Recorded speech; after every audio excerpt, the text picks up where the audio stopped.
liked Twilight. I feel like there's like this millennial compulsion to retcon that and be like, I didn't like Twilight. I did. I liked it. And you know what? I still like it. I reread it within the last 3 years and I loved every minute of it. It was so bad, but I did like it. Okay. So I'm not embarrassed.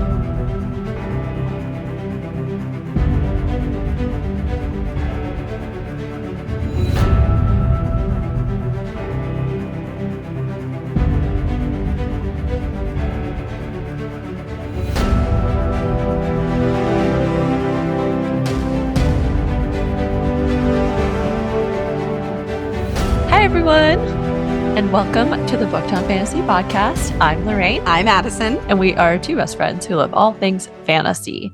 Through this podcast, we'll explore the world of fantasy through books, shows, and movies, but with a heavy emphasis on books. Before we get started, we have a quick disclaimer. This is an adult podcast where we will have explicit conversations and use explicit language.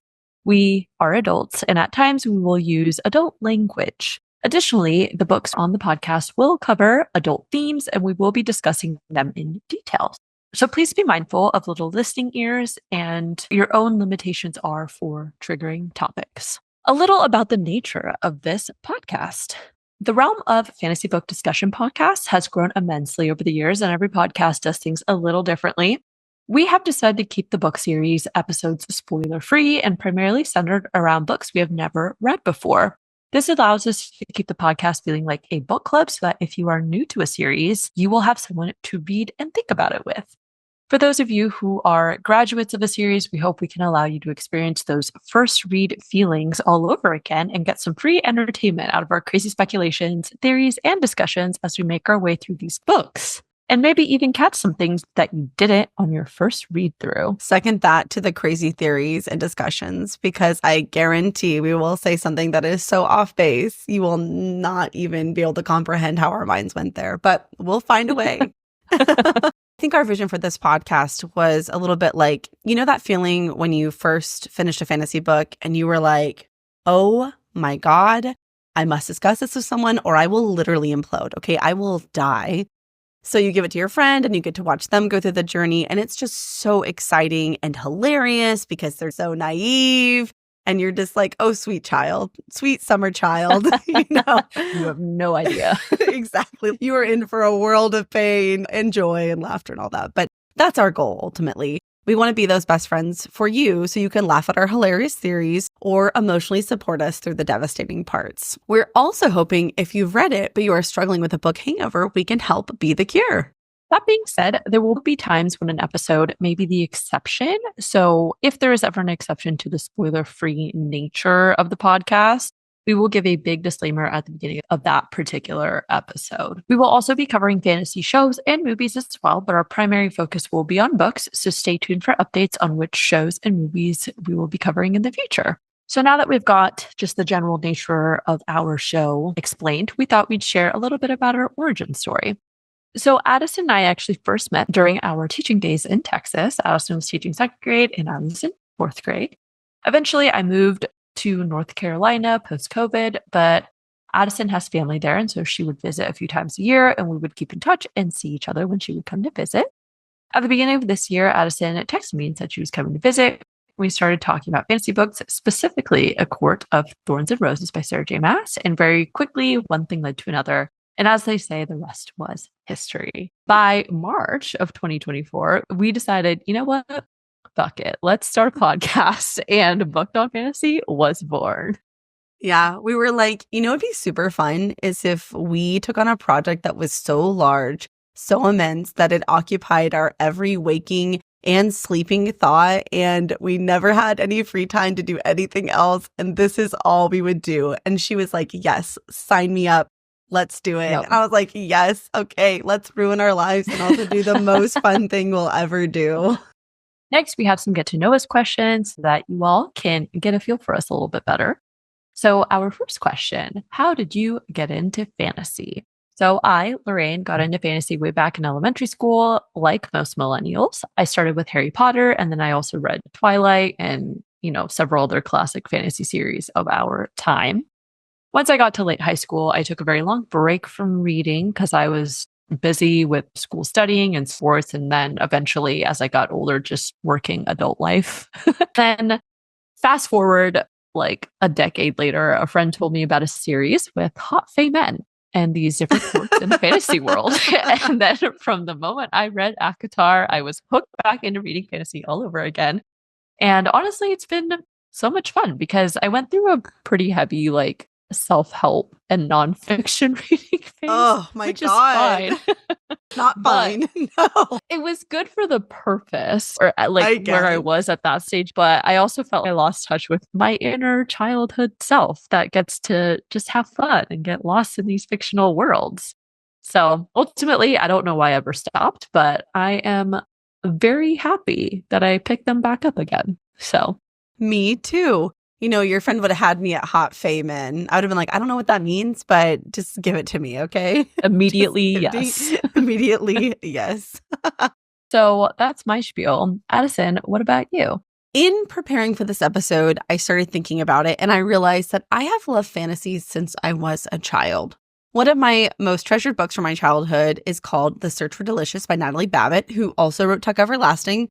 And only brought that up because I think we all had to freaking read that in school. So I feel like everyone did anyway. Maybe not. I never read that book. Really? Yeah. I don't think it was on my list. In the Texas schools, we all had to read it. And we read it like right around the time the movie came out. And I don't know. I feel like that's like a core memory that we all experienced. We had to read Tuck Everlasting. It's not bad. It's pretty good actually as far as like required school reading. But yeah, that's what she's most known for. Or at least to me. I don't know. Maybe she's actually has more other wildly popular books that I have no idea. But I also really, really loved Gail Carson Levine. She wrote Ella Enchanted, which was turned into a motion picture starring Anne Hathaway many years ago. She also wrote The Two Princesses of Bamar, which was a foundational book for me as a child. One, because it was so great. And two, the main heroine's name is Addie. So obviously, you know, why not? She also did a great little series where she would put a fun spin on classic fairy tales that I really enjoyed. After that, of course, I was obsessed with Harry Potter and Twilight. I'm not ashamed, okay? I liked Twilight. I feel like there's like this millennial compulsion to retcon that and be like, I didn't like Twilight. I did. I liked it. And you know what? I still like it. I reread it within the last 3 years and I loved every minute of it. It was so bad, but I did like it. Okay. So I'm not embarrassed. Very similarly, I also hit a stage of life where I was just really busy with college and I fell out of reading. And it wasn't until a few years after college that I picked it back up. What actually really helped me was listening to audiobooks because I never felt like I had time to sit down and read, but I could listen to my audiobooks while I drove or cleaned or really did anything. What really, truly kind of reignited me and catapulted me back into the world of fantasy, really my burning passion for fantasy, was Fourth Wing. So that's why we will be covering Onyx Door. Oh, yeah. You guys are going to hear about that. You guys, I don't know for sure, but I have a feeling Fourth Wing will get mentioned a lot. No spoilers, of course, but I love Fourth Wing. Yeah. And yes, obviously audiobooks are great. Mm-hmm. I feel like that every so often comes up in conversation with people. People would be like, well, do audiobooks really count? And I'm like, duh. Yeah, of course they do. They absolutely do. I don't understand why not. I mean, there's a lot of reasons. It's so exclusionary. It's like you're not special because you read a tangible physical copy. Because people do that with Kindle readers too. I'm like, who cares? You're consuming a story and that's what's important. Right. I agree. It doesn't really matter what format it takes. So, yeah. So, Lorraine, what are your favorite fantasy series, book shows, or movies? Okay. Since reading fantasy has been a newer hobby I've picked back up again, my list is kind of short right now. But some are, of course, Harry Potter, ACOTAR, From Blood and Ash, Fourth Wing and Iron Flame, The Crowns of Nyaxia duology, which there's supposed to be more. It's like 3 sets of duologies coming out by Carissa Broadbent. She's an author that I found recently through the Crowns of Nyaxia series, but supposedly she has a really good series called Daughter of No Worlds and other ones as well. So cool. I'm excited to read more of hers. I also love science fiction, and that started with Ender's Game, which I found in my brother's room when I was like 13 or 14, I think. And I just picked it up. I was bored. I didn't have anything to read. I think it was over the summer or something. And I just wandered in there. I was like looking at his books and stuff. And I was like, oh, that looks interesting. I picked it up. And then I loved that book. It was such a good, oh, it was so good. So wait, let me get this straight. You trespassed, you invaded his privacy, and then you stole from him. Yes, absolutely. Okay. Well, it was younger worth it. sibling energy. You can tell who's given the him. older sibling and who's the younger sibling, and Yes. the spin we took on that story. Yeah. Yep. And then as far as shows and movies go, obviously House of the Dragon, True Blood. There's a series on Amazon Prime called Fallout. That's kind of like a sci-fi fantasy series. Stranger Things, Wednesday, and yeah, there's so many. I'm sure I'm missing many other books or shows that I've watched before that I can't think of right now, but those are just some of the ones that come to mind. So, Addison, what about you? What are your favorite series? Ooh, I wrote a novel for this one.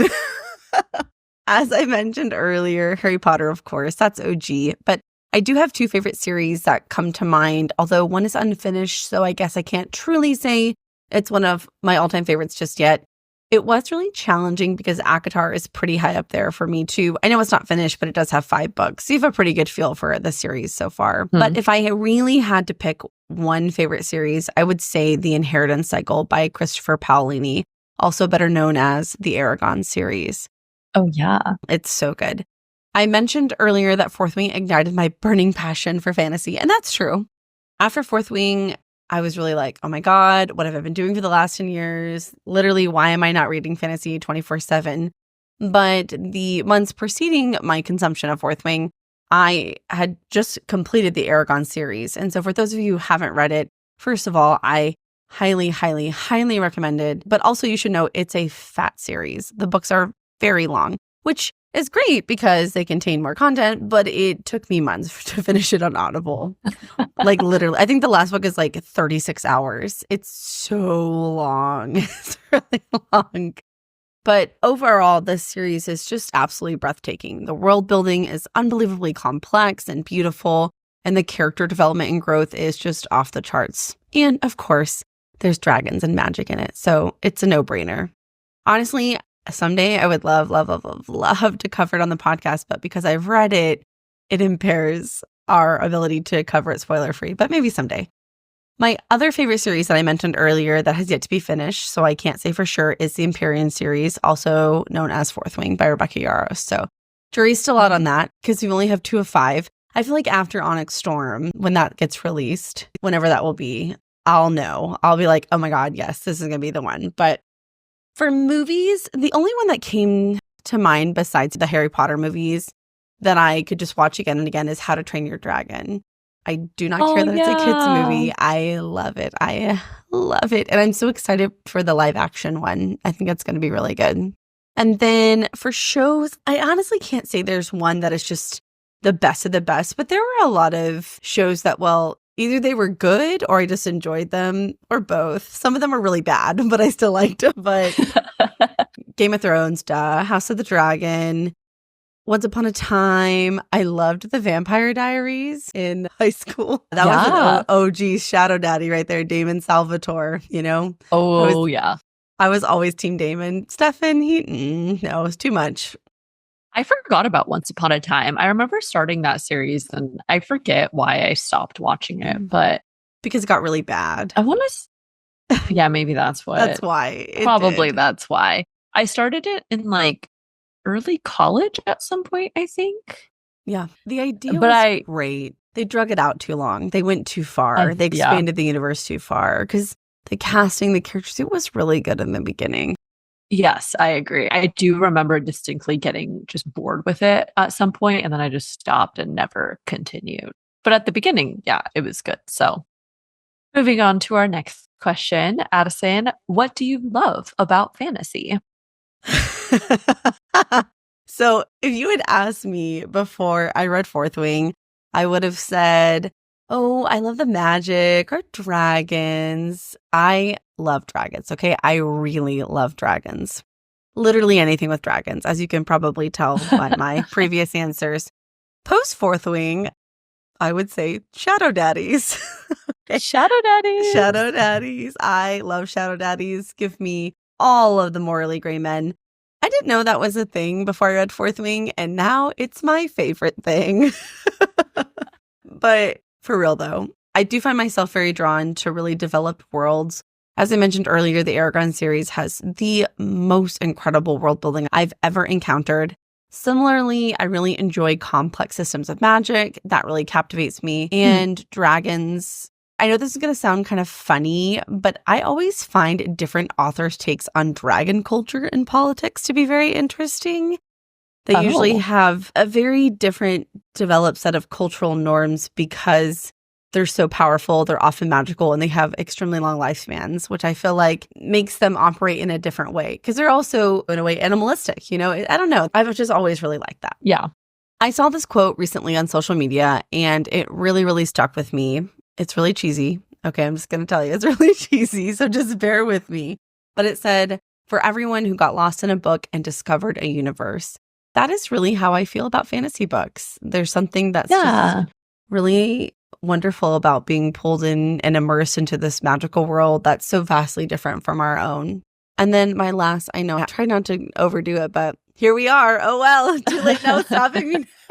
On a bit of a deeper level, there are many hilarious or emotionally impactful tropes in fantasy series, but one that gets me every single time is oftentimes the character has to go through some kind of trial or challenge, and they have to face who they truly are, the good, the bad, and the ugly. And something about that just really speaks to me and moves me. I don't know if it's because of who I am as a person or where I'm at in my life, but I know several of the series that I've mentioned in this episode already have situations like that with their characters. And it gets me every time. Yeah. Oh, I love that. What about you? What do you love about fantasy? I love fantasy because it allows you to enter into this state of being a kid again. So much of adult life is very serious and ordinary at times. And there's nothing wrong with that, of course. But there is something so distinctly alluring about the feeling of adventure and novelty that you get through reading. I also love seeing new worlds, exploring themes, just, the human experience, feeling inspired, and then also being able to develop empathy and see different perspectives through the characters that we meet. So similar to you. Oh, I like that. Also, when you started talking and you said so much of adult life is serious and ordinary, I thought you were going to say, and also does it have any magic or shadow daddies? And then you took it real serious. That on too. me. You're so right. Ugh, we need some shadow daddies. We really for some do. Spice and inspiration in our lives. So, all right. And last, what fantasy series are you currently reading or have you read most recently? Ooh, okay. So as I said, I do like science fiction, but I think science fiction and fantasy are pretty close in my mind. I know the lines science are fiction, blurred often. They're very blurred, and science fiction is more in the realm of something that might be possible, like way off in the future, whereas fantasy is thought of as being a category where things that happen in it are impossible. But, whatever, close enough, right? They get pretty murky as far as distinctions go. But one of the more recent ones that I've been reading has been the Red Rising series by Pierce Brown. If anybody enjoys science fiction, I highly recommend that so far. I've read the first book, and that is like a 5 or 6 book series. So there's a lot for you to dive into if you start that one. I've also read, as I've said, the Crowns of Nyaxia series. That was a more recent one that I've read. And then the second book of the duology, and now a third book. It's like an in-between between the first two has been released. So yeah, those are pretty good. And then, of course, we do plan to start the Throne of Glass series by Sarah J. Maas. This will be the second series of hers that we'll be reading. The first one that I read was ACOTAR, and we're very excited to get into that. So what fantasy series are you currently reading? I have got several in the works. But because of the spoiler-free nature of the podcast, that does make it a little more challenging because we have to be pretty sure we don't want to cover it before we decide to read it. But I am working through Crescent City by Sarah J. Maas. Oh, yeah. We are both also anxiously awaiting the release of Onyx Storm, whenever that may be. So I'm always rereading Fourth Wing and Iron Flame. Always rereading it. I am also getting ready to start Murtag, which is a continuation of the Aragon series. It got released a year ago, 2 years ago. I don't know. And I was so excited about it. And then it's just been sitting on my shelf. I really want to read it. I just have gotten so busy. And then I'm like, I'll read this one. And then I'll read this one. And then I'll read this one later. And then it just keeps getting pushed down. So I'm ready to start it. I do remember reading Aragon in elementary school. I think it was in like 4th or 5th grade when I started it. But then I stopped because it was unfinished and I don't remember what happened in between. But I never ended up finishing the series. But I do remember really enjoying the books. So got to add that to my list and just reread it. Because at this point, I've basically forgotten everything. So yeah. All right. So that ends our question rounds here, just to get to know us a little bit. And last but not least, now that y'all know what we are all about, this is what you can expect moving forward. Our first book series will be Throne of Glass by Sarah J. Maas, and our first TV show will be House of the Dragon on HBO. And that now concludes our episode. So thank you all for joining us for our introduction episode today. We are so glad that you found us. So please check out our social media pages and give us a follow on your preferred listening platform so you can stay up to date with new episodes every week. Stay nerdy, everyone, and we will catch you all for our very first episode. Bye! Bye! And stay tuned for some bloopers. Now that we've got our origin story out of the way, okay. Say that again, because someone hit something. That was Ernie. I figured it was one of the BBs. One of the BBs. He's playing with a toy, and I was like, "Sir." Well, yeah, because it's time to record, so it's time to play. I know. Duh. I'm just like what? What? We're recording? Okay. One of my most treasured books that one of my most treasured books from childhood is called Tenses. Okay. The most incredible world building I've ever